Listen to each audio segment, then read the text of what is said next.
Hi everyone, welcome to my YouTube channel. तो आज हमारी हिस्ट्री की हैंडी टू नोट सीरीज की क्लास नंबर 3 और आज का हमारा टॉपिक है प्रागैतिहासिक काल। तो चलिए शुरू करते हैं। इतिहास का विभाजन प्रागैतिहासिक, आद्य ऐतिहासिक तथा इतिहास 3 भागों में किया गया है। प्रागैतिहासिक काल, जिस काल में मनुष्य की घटनाओं का कोई लिखित विवरण नहीं है, उसे प्रागैतिहासिक काल कहा जाता है। उसके बाद है आद्य ऐतिहासिक काल, ऐसा काल जिसमें लेख तो थे लेकिन जिन्हें पढ़ा नहीं जा सका, जैसे सिंधु सभ्यता एवं वैदिक सभ्यता के लेख। उसके बाद है ऐतिहासिक काल, ऐसा काल जिसका विवरण लिखित रूप में उपलब्ध है, यानी कि जिनके लेखों को पढ़ा जा सकता है, जैसे महाजनपदों के बाद का काल।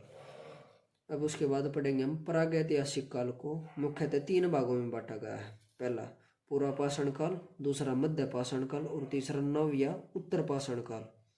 उसके बाद है भाई, अब पूरा पाषाण काल को डिटेल में पढ़ेंगे। पूरा पाषाण काल, रॉबर्ट ब्रूस फुट पहले व्यक्ति थे जिन्होंने 1863 ईस्वी में भारत में पूरा पाषाण कालीन औजारों की खोज की और पल्लावरम नामक स्थान पर प्रथम भारतीय पूरा पाषाण कलाकृति की खोज हुई है।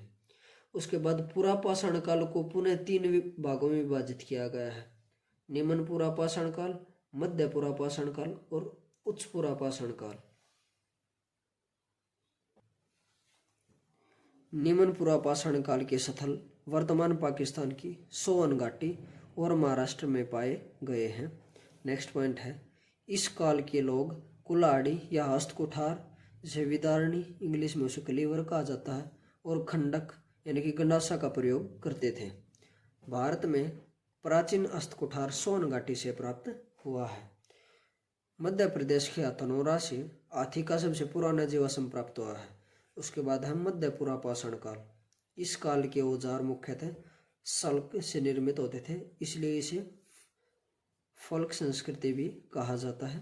मध्य पूरा पाषाण काल नियांडरथल मानव का था और मोस्तारी संस्कृति इसी काल से संबंधित है।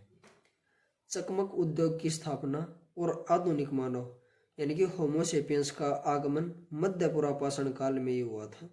उसके बाद है उच्च पूरा पाषाण काल। इसमें उच्च पूरा पाषाण काल के चित्रों में भैंस, हाथी, बाघ, गैंडे, सूअर के चित्र प्रमुख हैं। उच्च पूरा पाषाण काल में अस्थि निर्मित उपकरणों का प्रयोग देखने को मिलता है और आंध्र प्रदेश के वेटमचरला से अनेक अस्थि उपकरण प्राप्त हुए हैं। उसके बाद है मध्य पाषाण काल। इस काल के मानव शिकार करके, मछली पकड़कर एवं खाद्य वस्तु इकट्ठा करके अपना भरण पोषण करते थे। अगला पॉइंट है, इस काल के लोग लघु उपकरणों का प्रयोग करते थे, जैसे फल्क, वेदनी, इकदर, संबलम, अर्धचंद्राकार आदि मध्य पाषाण काल के प्रमुख उपकरण हैं। और भारत के विंध्य क्षेत्र में 1867 ईस्वी में C.L. कार्लाइल द्वारा सर्वप्रथम लघु उपकरणों की खोज की गई थी। मध्य पाषाण काल के लोग तीर कमान का प्रयोग करते थे। इससे पता चलता है कि उस समय प्रेक्षापास्त्र तकनीक का विकास हो चुका था। उसके बाद है नव या उत्तर पाषाण काल। इस काल के लोग स्थायी निवासी थे। इस काल में मनुष्य ने सर्वप्रथम कुत्ते को पालतू बनाया। इस काल की कुछ प्रमुख विशेषताएं हैं, कृषि का प्रारंभ, गर्त आवास, आग का आविष्कार, पोत निर्माण, ऊन के साक्ष्य और मानव के साथ कुत्ते को दफनाना। उसके बाद है आद्य ऐतिहासिक काल। इस काल को 2 भागों में बांटा गया है। ताम्र पाषाण काल, जिसका समय है 3500 ईस्वी पूर्व से 1200 ईस्वी तक। उसके बाद है लौह पाषाण काल, 1000 ईस्वी से 600 ईस्वी पूर्व तक। ताम्र पाषाण काल, इस काल को क्षेत्रीय संस्कृति, कृषक संस्कृति और पशुचारक संस्कृति के नाम से भी जाना जाता है। ताम्र पाषाण काल के लोग तांबा और पाषाण का साथ साथ प्रयोग करते थे। दक्षिण पूर्वी राजस्थान की संस्कृति को आहार संस्कृति कहा जाता था। आहार का प्राचीन नाम तांबवती होता था। और तांबे की कुल्हाड़ी के साक्ष्य तमिलनाडु के अतिरंपकम से मिले हैं।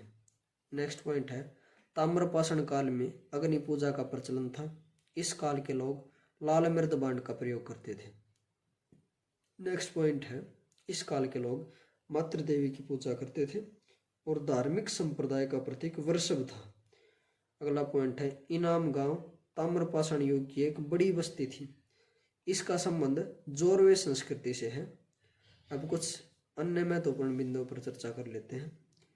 कृषि का प्रथम उदाहरण मेहरगढ़ से प्राप्त हुआ है और चावल के प्राचीन साक्ष्य कोलडीवा से प्राप्त हुए हैं। असम का श्वेतबरोगी वन भारत में पाया जाने वाला एकमात्र मानवाब कपी है। अगला पॉइंट है भारत में मनुष्य संबंधी पहला प्रमाण नर्मदा नदी घाटी से मिलता है। अगर आपको वीडियो अच्छी लगी हो तो वीडियो को लाइक एंड शेयर करें तथा चैनल को सब्सक्राइब करें। Thank you.